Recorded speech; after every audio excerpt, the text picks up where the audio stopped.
पैसा जब इंसान के पास आ जाता है तो इंसान भूल जाता है कि वो कौन है, और जब पैसा उसके पास से चला जाता है तो दुनिया भूल जाती है कि वो कौन है।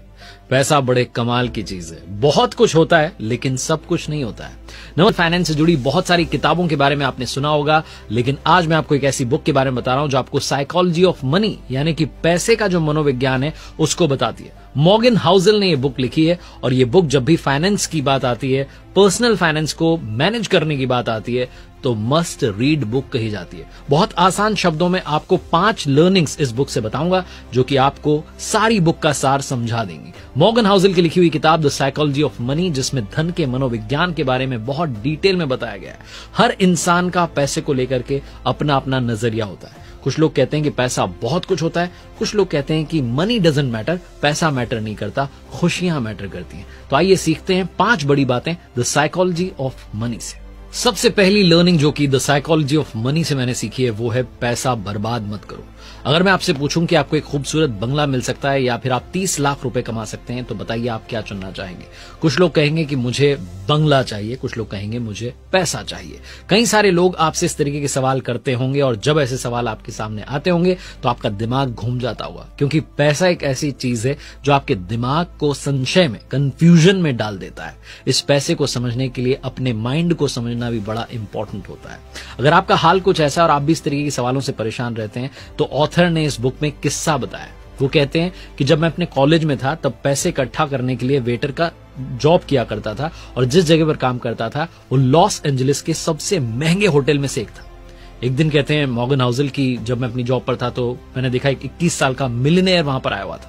वो बहुत स्मार्ट था, टेक्नोलॉजी की अच्छी पकड़ थी। उसने वाईफाई राउटर का एक ऐसा कंपोनेंट तैयार किया था जिसके लिए उसे काफी अच्छे पैसे मिले थे। उसने बहुत सारे अलग अलग स्टार्टअप शुरू किए और उन्हें बेच दिया।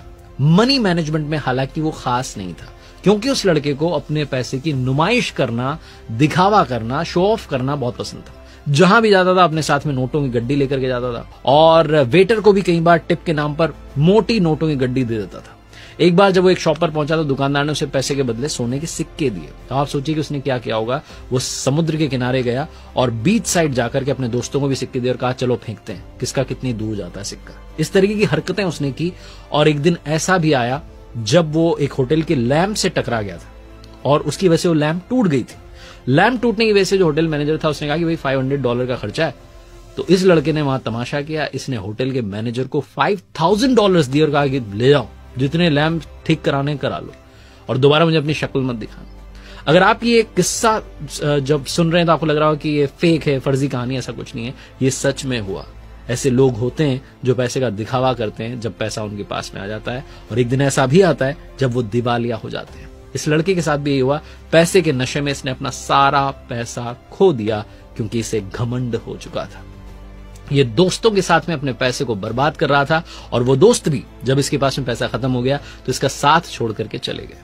अब जो मॉर्गन हाउसल हैं उस टेक्नोलॉजी एग्जीक्यूटिव के बारे में बताते हैं, और एक साधारण से सफाई कर्मी यानी कि जो स्वीपर होते हैं उनका पैसे को लेकर के क्या बिहेवियर उसको कंपेयर करते हैं। वो कहते हैं कि पैसे को कमाना जरूरी है और उसको सेव करना भी जरूरी है। उसके लिए किसी टेक्निकल नॉलेज की जरूरत नहीं है, उसके लिए आपके माइंड सेट की जरूरत है। एक सफाई कर्मी जो कि सफाई का काम करता था, उसने पैसे बचाए और धीरे धीरे उसने एक सही जगह पर जो है स्टॉक में इन्वेस्ट किया, और एक दिन वो करोड़पति बन गया। तो पैसे को लेकर के सबसे इंपॉर्टेंट बात समझने वाली यह है कि कभी भी पैसा बर्बाद मत करो, जो हमारे बड़े बूढ़ों ने हमें सिखाया है, डोंट वेस्ट मनी।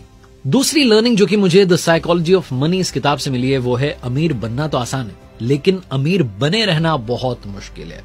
और अमीर बने रहना मुश्किल है तो उसमें काफी सारे लोग जो हैं फेल हो जाते हैं। आपने देखे होंगे वो लोग जो बिजनेस स्टार्ट करते हैं, बड़े अमीर रहते हैं, बड़ा शो ऑफ करते हैं, और समय बीतने के साथ में फिर वो टूट से जाते हैं, अपनी अमीरियत को बरकरार नहीं रख पाते हैं।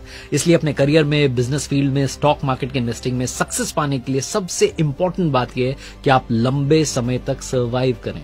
और इसे समझने के लिए आप समझिए वॉरेन बफेट का एग्जांपल, जिनके साथ में बहुत सारे ऐसे इन्वेस्टर्स थे जिन्होंने स्टॉक मार्केट में इन्वेस्ट किया था, लेकिन वॉरेन बफेट की तरह लगातार सक्सेसफुल नहीं बन पाए, क्योंकि वो लंबे समय तक स्टॉक मार्केट में सर्वाइव नहीं कर पाए।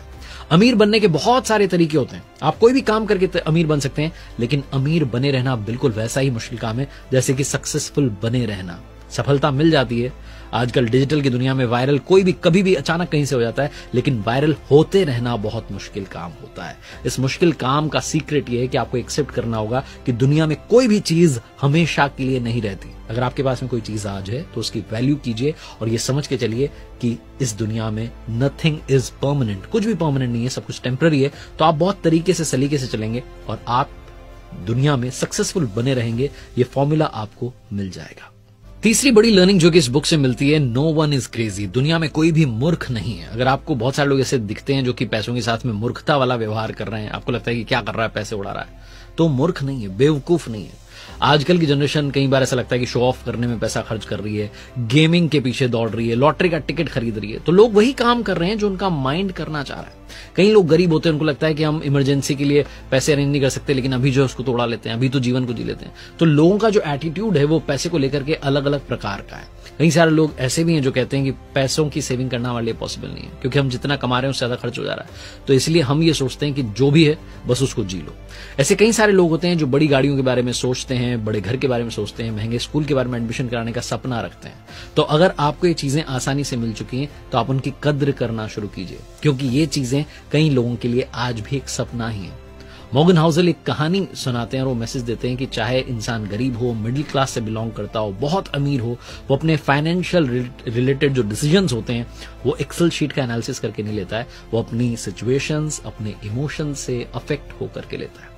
ऐसा हो सकता है कि जो फैसले मैं लूं वो आपको बेवकूफी भरे लगे, यह भी हो सकता है कि आप जो लें मुझे लगे कि क्या फैसला आपने ले लिया। तो हमारी जो ग्रोथ है वो इस पर डिपेंड करती है कि आसपास की जो सिचुएशन चल रही है, जो हमारे इमोशंस चल रहे हैं, उनको हम किस तरीके से मैनेज करते हैं, अपने पैसे को किस तरीके से मैनेज करते हैं और उसका सही इस्तेमाल करते हैं। जब भी आप शेयर खरीद रहे हैं तो आप ये याद रखिए कि किसी ने वो शेयर बेचा है। इसका मतलब कि जब कोई आपको शेयर आप खरीद रहे हैं तो आप उसे सस्ता समझ के खरीद रहे हैं, लेकिन दूसरा इसलिए बेच रहा है क्योंकि उसको महंगा लग रहा है। कुल मिलाकर के कहने का मतलब यह है कि लोगों को हमेशा यही लगता है कि वो बढ़िया डील कर रहे हैं, और हो सकता है कि उस वक्त के लिए वो बढ़िया डील भी हो। आज से 20 साल पहले अगर किसी ने अमेजॉन के शेयर लिए होंगे तो आज वो 2600% के फायदे पर बैठा होगा। हो सकता है कि उस वक्त किसी ने अमेजॉन के शेयर लिए ही ना हो। तो कुल मिलाकर के कहने का मतलब यह है कि पैसे को लेकर के कोई भी मूर्ख नहीं है, वो अपने आसपास की सिचुएशन, अपने इमोशंस के हिसाब से डिसीजन ले रहा होता है। चौथी लर्निंग जो कि इस बुक से मिलती है, पैसा कभी भी काफी नहीं होता। हमेशा आपको ऐसा लगता रहेगा कि पैसा और मिल जाए तो बढ़िया रहे, लेकिन यही दुख का कारण है। साइकोलॉजी ऑफ मनी के बारे में बताने के लिए कोलकाता के रजत गुप्ता का एग्जांपल देते हैं ऑथर। कहते हैं कि 40 साल की उम्र में अनाथ होने के बावजूद एक बड़ी कंपनी के सीईओ बन गए थे। 2008 में उनके पास में $100 मिलियन थे। वो चाहते तो इंटरेस्ट इनकम के जरिए बैंक में पैसा रखा रहता और उसके जरिए ही वो इंटरेस्ट इनकम से कुछ और पैसे कमाते, लेकिन वो उससे संतुष्ट नहीं थे।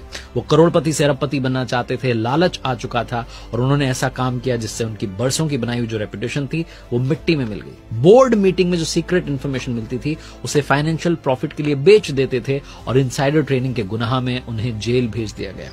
रजत गुप्ता के इस एग्जांपल से ऑथर समझाना चाहते हैं कि ऐसे बहुत सारे लोग हैं जिन्होंने अपने फाइनेंशियल गोल को अचीव कर लिया, लेकिन दूसरा फाइनेंशियल गोल तुरंत अचीव करना चाहते हैं। ऐसे लोग रुकते नहीं हैं और इसी चक्कर में लालच कर बैठते हैं, और लालच जो है सब कुछ तबाह कर देता है।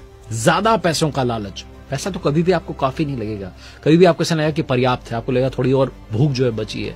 तो अगर आप यही सोचते रह जाएंगे, दूसरों से अपनी फाइनेंशियल ग्रोथ को कंपेयर करने लगेंगे, तो इस वक्त की जो शांति है, जो इस वक्त का सुकून है, उसे खो बैठेंगे। और आखिरी लर्निंग जो कि इस बुक से मिलती है, द साइकोलॉजी ऑफ मनी के ऑथर मॉर्गन हाउसल कहते हैं कि लक और रिस्क दोनों भाई भाई हैं। भाग्य और जोखिम साथ साथ चलते हैं, हम लोगों के जीवन से जुड़े हुए हैं। एक छोटी सी कहानी वो बताते हैं कि 1968 में जब बिल गेट्स स्कूल में पढ़ने जाते थे, उस समय पूरी दुनिया में उनके जैसे ही 30 करोड़ स्टूडेंट्स हाई स्कूल में पढ़ रहे थे, लेकिन फाइनेंशियल मजबूती थी उनके परिवार की, इसलिए वो लेक साइड स्कूल में जाते थे। ये वो स्कूल था जहां बच्चों को सिखाने के लिए कंप्यूटर था, और बिल गेट्स उस दौर के लकी स्टूडेंट्स में थे जिनको कंप्यूटर सीखने का मौका मिला। वो कहते हैं, उन्होंने कही थी ये बात ऑन रिकॉर्ड इवेंट में, कि अगर लेक साइड स्कूल नहीं होता तो शायद मेरी कंपनी माइक्रोसॉफ्ट भी नहीं होती। बिल गेट्स की सक्सेस होने के पीछे बहुत सारे फैक्टर थे, उसमें लक भी एक था। बिल गेट्स अपने स्कूल के दोस्त के बारे में बताते हैं कि कैंट नाम का एक मेरा दोस्त था जिसने स्कूल छोड़ दिया होता तो आज वो भी मेरे साथ माइक्रोसॉफ्ट का फाउंडर होता, लेकिन उसने अपनी पढ़ाई जारी रखी और साथ में वो माउंटेन क्लाइंबिंग के लिए गया, और जब वो माउंटेन क्लाइंबिंग के लिए गया तो उसकी जान चली गई। माउंटेन क्लाइंबिंग के लिए लाखों लोग जाते हैं, उनमें से किसी एक की जान जाती है और वो शायद कैंट निकला। रिस्क ली कैंट ने, वो वहां गए, जो कि बड़ा जोखिम भरा काम था, उन्होंने किया और वो दुनिया छोड़ के चले गए। जीवन में सक्सेस मिलने के पीछे बहुत सारे फैक्टर्स होते हैं, रिस्क भी होती है, लक भी होता है, आपकी मेहनत भी होती है। इन सारे फैक्टर्स का अगर संतुलन बन जाए तब जाकर के आपको जीवन में सक्सेस मिलती है। तो अगर आपके पास